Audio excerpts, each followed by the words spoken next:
नमस्कार, मैं दीपक विश्वकर्मा और आप सभी का हमारे YouTube चैनल दीपक विश्वकर्मा टीचर ऑफिशियल चैनल में हार्दिक स्वागत है। विद्यार्थियों, आज से हम क्लास 9 की एनसीईआरटी गणित की शुरुआत करते हैं, जिसमें हमारा पहला चैप्टर है संख्या पद्धति। चलिए हम शुरुआत करते हैं। संख्या पद्धति में पहला चैप्टर संख्या रेखा के बारे में चर्चा करते हैं। क्या होती है संख्या रेखा? देखिए, संख्या रेखा के बारे में आप क्लास 8 में परिचित होंगे। संख्या रेखा में मध्य में जीरो होता है और उसके जीरो के दाहिनी तरफ सभी पॉजिटिव संख्याएं होती है, यानी धनात्मक संख्याएं होती है, और जीरो के बाईं तरफ सभी ऋणात्मक संख्या होती है, अर्थात ऋणात्मक संख्याएं और धनात्मक संख्याएं और जीरो, इन सभी को मिलाकर के क्या बनती है? एक संख्या रेखा बनती है। आगे बात करते हैं प्राकृत संख्याएं। क्या होती है प्राकृत संख्याएं? जिन्हें नेचुरल नंबर कहते हैं। एक से शुरू होकर के अनंत तक जाने वाली सभी संख्याओं को हम क्या कह सकते हैं? प्राकृत संख्याएं। जैसे नेचुरल नंबर, नाम से मालूम पड़ रहा है नेचुरल नंबर, स्वाभाविक तौर से। पूर्ण संख्याओं की बात करें हम, होल नंबर जिन्हें हम कह सकते हैं होल, है ना, जैसे क्या मालूम पड़ रहा है? एक तरीके से होल राउंड में, है ना। तो होल नंबर यानी कि पूर्ण संख्या जीरो से शुरू होकर के और कहां तक जाती है? अनंत तक जाती है। प्राकृत संख्या एक से शुरू होती है और पूर्ण संख्या पूर्ण, इसमें जीरो घट रहा था, यानी कि जीरो शामिल हो चुका है। तो जीरो से शुरू होकर के कहां तक जाती है? अनंत तक जाती है। ऐसी संख्याओं को हम क्या कह सकते हैं? पूर्ण संख्याएं कहते हैं। आगे बात करते हैं हम पूर्णांक की, जिन्हें हम जेड से निरूपित करते हैं, और इन्हें हम क्या कह सकते हैं? इंग्लिश में इंटीजर्स कहते हैं। इंटीजर्स क्या होते हैं? जितनी भी धनात्मक संख्याएं होती हैं और ऋणात्मक संख्याएं होती है और उसमें क्या हो गया शामिल? जीरो, इन सभी का समूह क्या कहलाता है? पूर्णांक कहलाता है, जिन्हें हम इंटीजर्स कहते हैं। अर्थात इंटीजर्स क्या होते हैं? सभी धनात्मक संख्याएं और सभी ऋणात्मक संख्याएं, और उसमें क्या शामिल हो गया? आपका जीरो से मिलकर के क्या बनते हैं? पूर्णांक, पूर्ण अंक। यानी कि पूर्ण अंक तो है यहाँ पे, लेकिन कैसे? ऋणात्मक में भी है, धनात्मक में भी है और शून्य भी। आगे बात करते हैं हम परिमेय संख्याओं के बारे में। देखिए, परिमेय संख्याएं, परिमेय संख्याओं को समझने बड़े आसान सी भाषा में अगर समझाएं तो जितने भी बटे बटी वाली संख्याएं, बटे बटी का मतलब जिन्हें हम अंश और हर के रूप में व्यक्त कर सकते हैं, जैसे कि यहाँ पे 3/4, ये क्या है? एक परिमेय संख्या है। तो वे संख्याएं जिन्हें p/q मतलब 3/4, 2/7, 8/9, कैसी भी किसी टाइप की, तो वे संख्याएं जिन्हें p/q के रूप में व्यक्त किया जा सके, जहां p और q, अब यहां से इंपॉर्टेंट बात है, क्या है? p और q क्या हो? पूर्णांक हो, है ना। अब पूर्णांक यानी कि इनमें से कोई हो, जरूर नहीं ये पॉजिटिव हो, नेगेटिव भी हो सकता है। पूर्णांक हो यानी कि इनमें से कुछ भी हो सकता है ना। तो जहां p और q क्या हो? पूर्णांक हो। और आगे बात, एक और शर्त क्या है यहाँ पे? q का मान जीरो नहीं होना चाहिए, है ना। q का मान जीरो का मतलब अंश का मान जीरो हो सकता है, लेकिन हर का मान जीरो नहीं होना चाहिए। तो मेन इंपॉर्टेंट बात क्या है यहाँ पे? कि वे संख्याएं जिन्हें p/q के रूप में तो व्यक्त किया जा सके, परंतु यहाँ पे q का मान जीरो नहीं होना चाहिए। तो ऐसी संख्याओं को हम क्या कह सकते हैं? परिमेय संख्या कह सकते हैं। आगे बात करते हैं तुल्य परिमेय संख्या। जैसे नाम से मालूम पड़ रहा है, क्या मालूम पड़ रहा है? तुल्य। तुल्य का मतलब क्या होगा? एकदम बराबर, लेकिन दिखने में वो कैसी लग रही है? ये देखिए, ये 5/10। आगे बात करते हैं ये 10/20, 30/60। दिखने में कैसी लग रही है? ये सभी अलग अलग, लेकिन एक्चुअली इनको अपन काटें तो 5 एकम 5, 5 दूनी 10, 10 एकम 10, 10 दूना 20, 30 एकम 30 और 30 दूना 60, है ना। सभी को काटने पे क्या है? 1/2, 1/2, 1/2, यानी कि इनका रूप अलग अलग हो सकता है, रूप अलग अलग हो सकता है, लेकिन इनके काटने पे इनकी जो वैल्यू है वो क्या रहती है? एक समान रहती है। इसलिए ऐसी संख्याओं को हम क्या कह सकते हैं? तुल्य परिमेय संख्या कह सकते हैं। अब बात आती है कि परिमेय संख्याएं निकालते कैसे हैं। तो कोई दो संख्याएं अपने यहाँ पे 1 और 2, उनके मध्य परिमेय संख्याएं ज्ञात करो। एक उदाहरण से समझने की कोशिश करते हैं। क्या है अपना उदाहरण? कि 1 और 2 के मध्य परिमेय संख्याएं ज्ञात करो। अब कैसे निकालते हैं? देखिए, एक फॉर्मूला है छोटा सा यहाँ पे। क्या है फॉर्मूला? a + b/2। ए क्या है यहाँ पे? कोई भी एक संख्या है। बी क्या है यहाँ पे? कोई भी दूसरी संख्या है। इन दो के मध्य, इन 1 और 2 के मध्य परिमेय संख्या ज्ञात करो। अब ये कोई भी दो संख्या, इनके बीच में अगर परिमेय संख्या निकालनी है तो a + b/2, यानी कि 2 से आप भाग दे दो तो अपने पास में क्या आ जाती है? एक नई परिमेय संख्या प्राप्त हो जाती है। देखते हैं अपन कैसे। a की जगह अपन ने 1 रख दिया यहाँ पे, और 2 की जगह b की जगह क्या रख दिया अपन ने? 2। तो a + b यानी कि 1 + 2। आगे देखते हैं अपन यहाँ 1 + 2 अपॉन ये सूत्र वाला 2, तो कितना हो गया यहाँ पे अपने पास में? 3/2, यानी कि 3/2 अपने पास में क्या आ गई? एक परिमेय संख्या आ गई। देखिए, जब अपने पास में सीमित रूप से 1 या 2 परिमेय संख्या निकालने के लिए कहें, तब तो हम इस फॉर्मूले की सहायता से अपन आसानी के साथ में निकाल सकते हैं। 1, 2, 3, लगभग 4, 5 जो कम होती है ना। लेकिन जब हमें कहें कि बहुत सारी परिमेय संख्या निकाली, यानी कि 2 परिमेय संख्याओं के मध्य में बहुत सारी परिमेय संख्या निकाली है, या 10 परिमेय संख्या, 20 परिमेय संख्या निकाली, तो इस मेथड से अगर करने जाएंगे तो हमारे पास में समय की बचत नहीं होगी और बहुत सारा समय खर्च हो जाएगा। इसलिए इसको आसान तरीके से समझने के लिए आगे देखते हैं हम यहाँ पे किस तरीके से हम इसको निकालते हैं।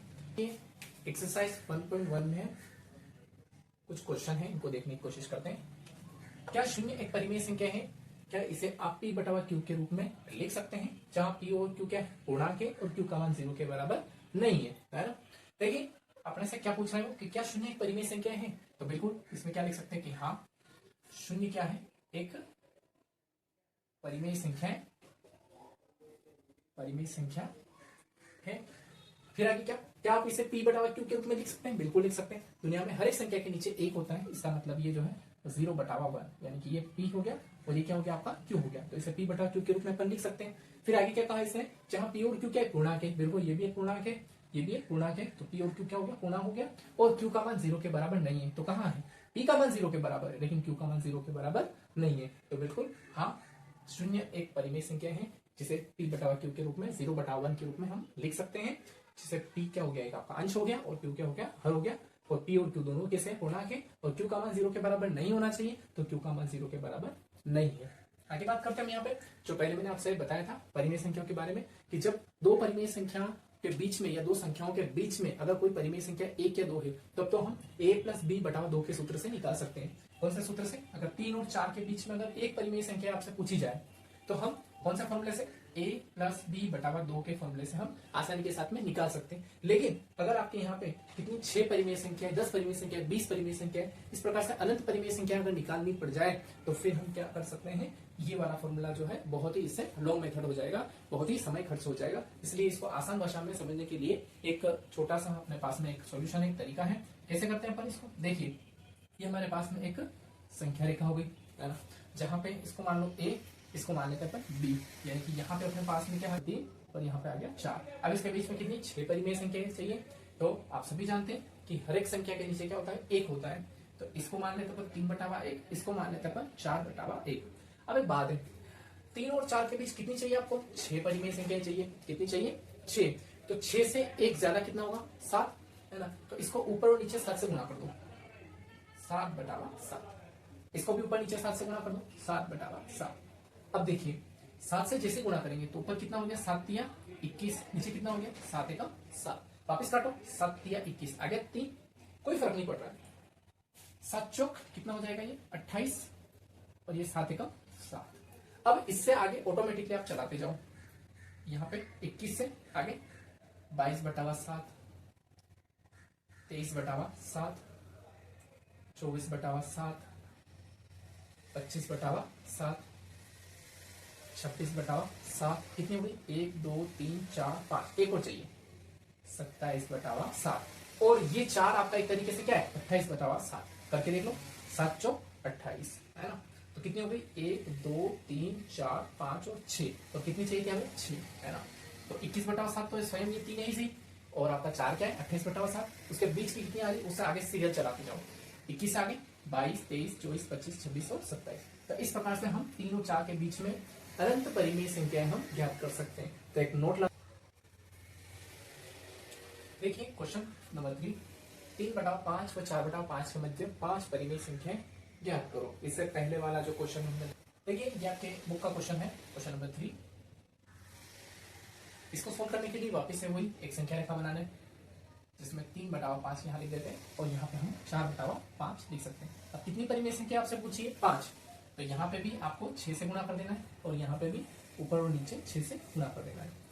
जैसे हम करते हैं 6 तिया कितना हो जाएगा यहाँ पे 18 और 6 5 30, यानी 6 पंजा 30 हो जाएगा। यहाँ पे अगर बात करें हम यहाँ पे 6 चौक 24 हो जाएगा और यहाँ पे कितना हो जाएगा 6 पंजा 30, यानी दोनों जगह यहाँ पे 30 आने चाहिए और ऊपर जो है आपके 18 और 24। आगे देखते हैं अपन यहाँ पे, जैसे हम 18 से आगे चलाते हैं 19 बटा 30, 20 बटा 30, 21 बटा 30, कितनी हो गई 1 2 3, 22 बटा 30 और हो गई अपने 23 बटा 30। तो कितनी संख्या आपसे पूछी है 5 है ना, तो 1 2 3 4 5 और 5 परिमेय संख्या हमें निकालनी है और निकाल दी हमने। देखिए जब भी आपसे 5 पूछे 6 पूछे तो उससे जस्ट एक ज्यादा से आपको ऊपर और नीचे परिमेय संख्या में गुणा करना है। आगे बात करते हैं, नीचे दिए कुछ कथन है यहाँ पे आपके बुक में, जो एक क्वेश्चन है क्वेश्चन नंबर 4 एक्सरसाइज 1.1 का। नीचे दिए गए कथन में आपको सत्य और असत्य का कारण के साथ में अपना उत्तर देना है। देखिए क्या लिखा हुआ, प्रत्येक प्राकृत संख्या एक पूर्ण संख्या होती है। बिल्कुल सही बात है भाई, प्राकृत संख्या प्रत्येक प्राकृत संख्या एक पूर्ण संख्या होती है।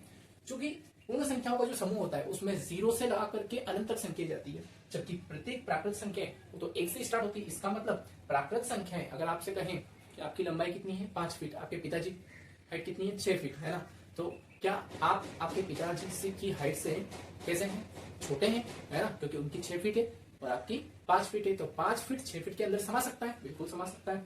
तो वैसे यहाँ पे प्रत्येक प्राकृत संख्या जो है एक पूर्ण संख्या होती है, बिल्कुल होती है, क्योंकि पूर्ण संख्याएं जो होती है जिन्हें हम होल नंबर कह सकते हैं, तो होल नंबर का जो समूह होता है, होल नंबर का समूह होता है वो कहां से शुरू होता है 0 से लगा करके तो कहां तक जाता है अनंत तक, जबकि प्राकृत संख्या तो 1 से अनंत तक की जाती है ना, प्राकृत संख्या तो 1 से अनंत तक की जाती है, इसलिए ये तो 0 से 0 1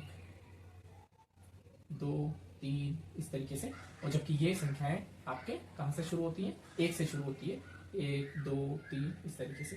तो बिल्कुल हम कह सकते हैं कि प्रत्येक प्राकृत संख्या एक पूर्ण संख्या होती है। आगे बात करते हैं प्रत्येक पूर्णांक एक पूर्ण संख्या होती है। अब देखिए यहाँ पे बड़ा कंफ्यूज होंगे आप, पूर्णांक और पूर्ण संख्या दोनों में डिफरेंस है।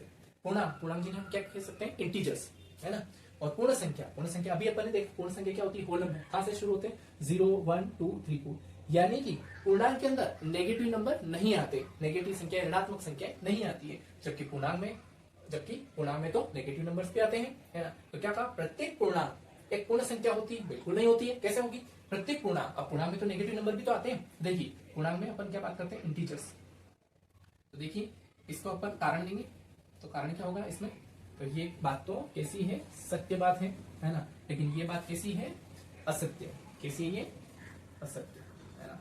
कैसे, इसका कारण क्या होगा, पूर्णांक जो है भाई, पूर्णांक जो है वो कैसे होंगे आपके -4 -3 -2, है ना, और -1 0 1 2 3 4 इस तरीके की। अब क्या कहा इसमें प्रत्येक पूर्णांक एक पूर्ण संख्या होती है, तो बिल्कुल नहीं होती है, क्योंकि इसमें ये जो नेगेटिव नंबर हैं, ये जो ऋणात्मक संख्याएं हैं, ये पूर्ण संख्या नहीं होती है, इसलिए हम क्या कह सकते हैं कि प्रत्येक पूर्णांक एक पूर्ण संख्या नहीं होती है। लेकिन यहाँ पे क्या कहा है प्रत्येक पूर्णांक एक पूर्ण संख्या होती है, तो बिल्कुल नहीं होती, इसलिए ये बात कैसी है असत्य है। आगे ध्यान रखते हैं प्रत्येक परिमेय संख्या एक पूर्ण संख्या होती है, प्रत्येक परिमेय संख्या एक पूर्ण संख्या होती है, तो ये भी कैसी बात है एक असत्य बात है। क्यों सत्य बात है, प्रत्येक परिमेय संख्या पूर्ण संख्या नहीं होती है। कैसे, जो मैंने आपसे बताया प्रत्येक परिमेय संख्या, अब परिमेय संख्या तो p बटाव q के रूप में होती है, जबकि पूर्ण संख्या p बटाव के रूप में नहीं होती है ना। तो प्रत्येक परिमेय संख्या एक पूर्ण संख्या होती है, प्रत्येक की बात हो रही, जैसे कि -3/4, ये क्या है एक परिमेय संख्या है, लेकिन क्या एक पूर्ण संख्या है क्या, नहीं है ना।